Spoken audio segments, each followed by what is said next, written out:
Kamusta mga kabarangay, narito na ang update natin sa Barangay Ginebra. Nakakalungkot mga kabarangay, ngunit ganun talaga ang laro, may natatalo at may nanalo at alam kong babawi tayo mga kabarangay. Uumpisahan na natin ang update sa Barangay Ginebra. Ang laban ay nagsimula ng may sigla, parehong mga koponan ay naglalaban para sa kontrol ng laro. Ang Ginebra ay nagpakita ng kanilang karanasan, ngunit ang Eastern ay nagpakita ng kanilang lakas at bilis. Sa unang kalahati ng laro, ang Ginebra ay nakakuha ng kalamangan, ngunit ang Eastern ay nagawang mapanatili ang kanilang distansya. Sa ikatlong quarter, ang Eastern ay nagsimulang maglaro ng mas agresibo, at nagawang makuha ang kalamangan. Ang Ginebra ay nagsikap na maabutan, ngunit ang Eastern ay naglaro ng mas mahusay sa huling ilang minuto. Sa huling ilang segundo ng laro, ang Ginebra ay nagkaroon ng pagkakataon na maitabla ang laro, ngunit ang kanilang huling shot ay hindi pumasok. Ang Eastern ay nanalo sa laro, sa score na 93-90. Ang Eastern ay isang mahusay na koponan, at sila ay naglaro ng mas mahusay. Ang Ginebra ay isang mahusay na koponan din, ngunit kitang-kita na sila ay pagod mula sa kanilang mga nakaraang laro.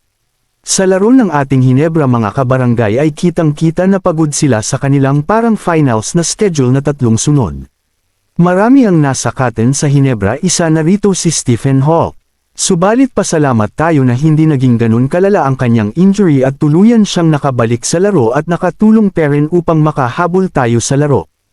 Isa pa itong si Yafet Aguilar na nasaktan din sa ilang huling minuto ng laro, sana ay hindi malala at pulikat lang ang nangyari sa kanya. Ang Ginebra ay isang koponan na puno ng karanasan at talento. Ang kanilang mga manlalaro ay alam kung paano manalo, at ang kanilang mga tagahanga ay naniniwala na kaya nilang talunin ang sinumang kalaban. Sa susunod na ilang linggo, ang Ginebra ay naglalaro ng mas mahusay. Ang kanilang mga manlalaro ay nagsimulang maglaro ng mas mahusay, at ang kanilang mga tagahanga ay nagsimulang magingay sa tuwing sila ay naglalaro.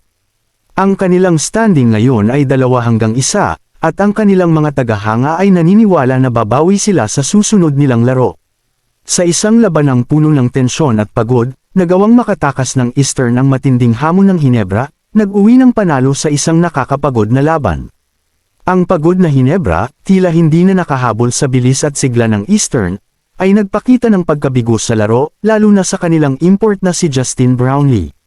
Mula sa simula pa lang, kitang-kita ang pagkahirap ng Ginebra na mapanatili ang kanilang momentum. Ang kanilang mga tira ay tila hindi tumatama sa ring, at ang kanilang depensa ay nagmukhang mahina. Sa kabilang banda, ang Eastern ay naglalaro ng may sigla at determinasyon. Ang kanilang mga tira ay tumatama sa ring, at ang kanilang depensa ay nagpapakita ng pagkakaisa. Ang malas ni Justin Brownlee ay naging isang malaking kadahilanan sa pagkatalo ng Ginebra. Ang import ng Ginebra ay hindi nakapaglaro ng kanyang karaniwang laro, at tila wala sa kanyang elemento. Ang kanyang mga tira ay hindi tumatama, at ang kanyang depensa ay hindi naging epektibo. Sa huli, ang Eastern ay nagwagi sa laban, na nagpapakita ng kanilang determinasyon at kakayahan na manalo kahit na sa mga mahirap na sitwasyon. Ang pagkatalo ng Ginebra ay isang malaking pagkabigo para sa kanilang mga tagahanga, ngunit ito ay isang magandang aral para sa koponan. Kailangan nilang magtrabaho ng masipag upang mapagtagumpayan ang kanilang mga pagkakamali at bumalik sa kanilang dating sigla. Ngunit huwag mag-alala, ang Ginebra ay hindi pa tapos. Ang pagkatalo na ito ay magiging isang spark para sa kanilang pagbabalik. Ang kanilang mga tagahanga ay nananatiling matatag sa kanilang suporta, at ang koponan ay determinado na patunayan na hindi sila basta-basta susuko. Ang pag-aaral mula sa kanilang mga pagkakamali ay magiging susi sa kanilang pagbabawi. Sa susunod na laro, asahan ang isang mas agresibo at handang Ginebra. Ang kanilang mga tira ay magiging mas tumpak, ang kanilang depensa ay magiging mas mahigpit, at ang kanilang import na si Justin Brownlee ay magpapakita ng kanyang tunay na kakayahan. Ang pagnanais na maghiganti ay magiging gasolina sa kanilang paglalaro, at ang kanilang mga kalaban ay makakaranas ng kanilang bagong sigla. Ang Ginebra ay isang koponan na kilala sa kanilang determinasyon at pagiging matatag. Ang pagkatalo na ito ay hindi magiging katapusan ng kanilang laban. Ito ay magiging isang bagong simula, isang pagkakataon para sa kanila na patunayan ang kanilang tunay na kakayahan.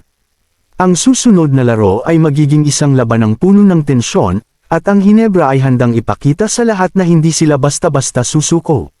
Mga kabarangay, naniniwala ba kayo na kayang-kayang bawian ng Hinebra ang guest team? At maaring pagod pa din sila ngayon dahil sa kanilang sunod-sunod na laro. Ano pang hinihintay mga kabarangay? Comment down below at huwag kayong mag-alala at babawi tayo sa susunod na laro. Mga kabarangay, kung gusto nyo pa ng maraming update sa Barangay Hinebra ay huwag ninyong kakalimutan mag-subscribe sa ating YouTube channel na Barangay Hinebra Kings. Maraming salamat mga kabarangay.